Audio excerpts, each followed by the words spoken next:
Good afternoon, Tony. My name is Tony. I lost my hearing suddenly about 9 years ago.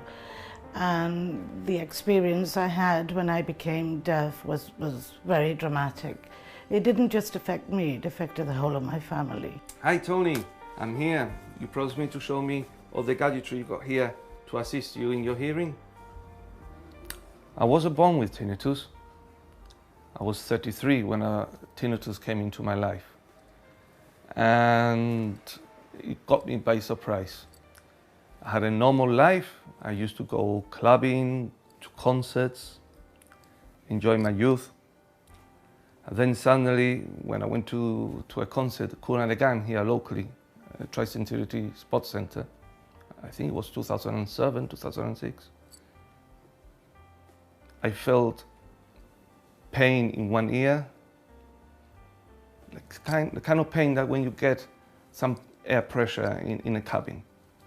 And pain in the right ear, but it disappeared. It just lasted seconds. I'll start with the doorbell, Right. because you didn't see it, but when you come in and you ring the bell, this will flash. I found myself being very isolated. I couldn't communicate by phone, I couldn't hear the doorbell. I still can't hear my grandchildren, you know. It was only when I was sent to the UK that I spent about 4 months there, where I was investigated and I was given counselling, and I was treated by the speech therapist to learn some lip reading, that I little by little came to terms with my situation. It's going to be like for the rest of my life. What I do have a problem is with the intercom. It's a waste of time. I can't hear the intercom, so if anybody can't, they have to text me, or if somebody's here, then they can hear it. But fortunately, I soon realized, after the concert had finished, that that's this sound, this noise in my ear, very intrusive, weird, nothing that I've heard ever before. But I discarded, I dismissed it, saying, oh, tomorrow I'll wake up and I won't be there. And here I am, age 40, and still with the sound in my head. This is my living room. I spend a lot of time here, and here I've got a loop system installed. You know, the loop is a magnetic field that goes direct to your hearing aid, and it takes away the background noises, so you hear the voices very clear. That's when you don't have background noises in the actual film, but anyway, it does help. So I can be anywhere in my living room and I can hear the TV. And that is done with this little box here, which I bought, which I control the volume and the tone of the loop. And it's got an input and an output. So the cable goes in from one way. I've got it, like I said, all around the living room and comes back in. Hearing aid help, but it doesn't solve everything. I need a lot of special equipment which I have bought to have a better quality of life, but that obviously is at home. At home I feel very comfortable. I wear my headphones or my loop system or my Bluetooth, whatever. But once I'm out in the public events, there's no communication, there's no assistive devices which you can. They're hearing aid friendly and they're wireless, and I've got special controls there for my left and my right. I'm completely deaf on my right, so everything is on the left. So when I wear this, and then I can be anywhere in the house and still follow what's being said on the TV. I was very distressed at the beginning, to the point of being depressed. The local health service didn't help me at all.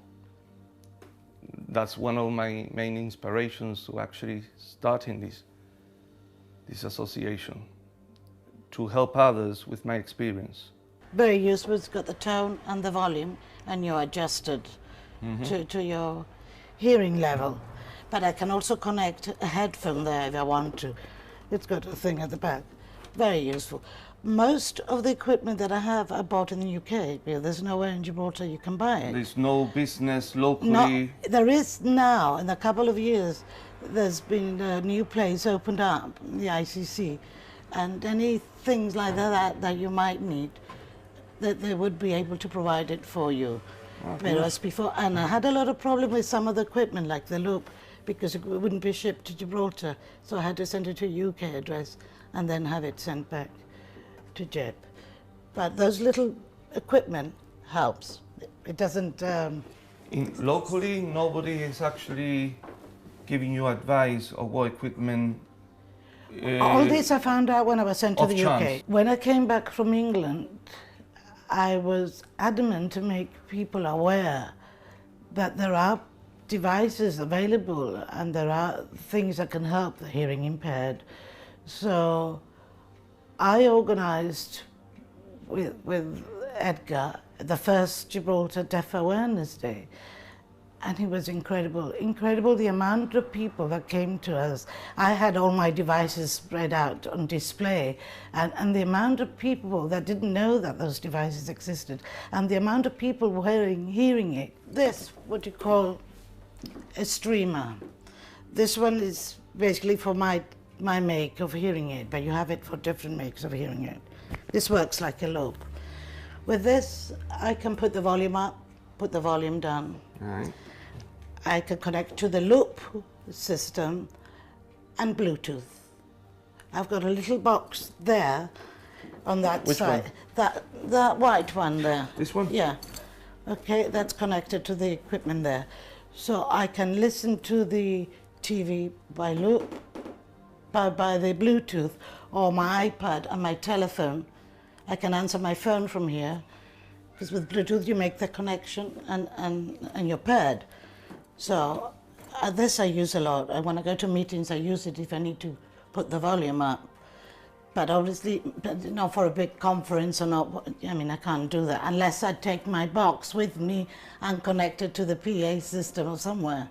But nowadays with all this new technology, I think that a lot of the public places should have that sort of assistive device. Assistive technology to either make things Bluetooth, easier. or infrared, or loop, Or you know, all the users. talks you get at the Macintosh Hall, all these talks at the Garrison Library, all this public function now that we've had. Exhibitions. I used to enjoy silence. Silence now for me is fictional. I've got a new type of silence, a silence with a sound. A sound that the only way you can actually live with it is to make it as your companion, accepting the noise. The more you accept it, the less bothered you are about it, and the less intrusive it becomes. That's the key. And this is a message I try to tell everyone who suffers from tinnitus. Oh, the telephone. Somebody's calling. Get the phone. Por eso necesito ser arreglado.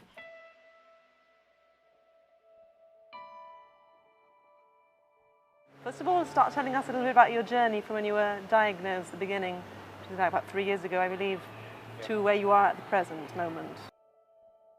I went to bed at night and I was okay and there was nothing wrong with me.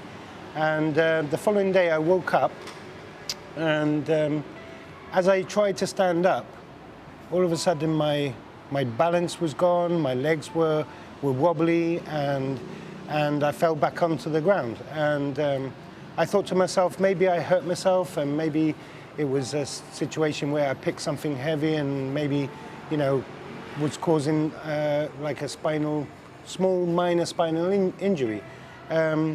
But these effects just never went away. And eventually I had to go to the doctors and basically they had to put me through a series of tests, MRI scans of the brain, of the spinal cord, lumbar punctures, and finally a neurologist diagnosed me with multiple sclerosis. So, you know, I thought to myself, what is multiple sclerosis? I didn't know what it was. You know, I was clueless and I was also worried. And basically, I started to research bit by bit multiple sclerosis, and I managed to meet up with Iris Giuliano, who also suffers from multiple sclerosis. And she was setting up a society. And basically, since then, I joined up with Iris in the committee of the Gibraltar Multiple Sclerosis Society. Basically, it affects people from the ages of 20 to 40 years old, and there's no cure for it. There are treatments with medications which actually can help the symptoms. Some of the symptoms are pins and needles, numbness. You also have spasticity, which is spasms, where you have shakes and everything else.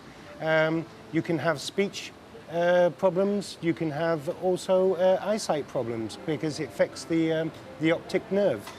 So you can be partially blind with multiple sclerosis. I mean, like I said before, multiple meaning many, and so there's many symptoms. I think disability is a larger area. There's a larger picture when it comes to disability, and this is where I'm thinking, you know, you have the deaf and dumb, the hearing impaired. You also, you know, you have cerebral palsy. You have Rett syndrome. You know, there's so many illnesses out there which causes disabilities. Some severely and others, you know, not so severely. And you've got the physical obvious disabilities, and you've got the hidden disabilities. And so what I wanted to do was basically create awareness, and also if something needs to be done, also, you know, try and put pressure of things actually getting done to help people with disabilities. And the only way to do that is actually uniting everybody on board.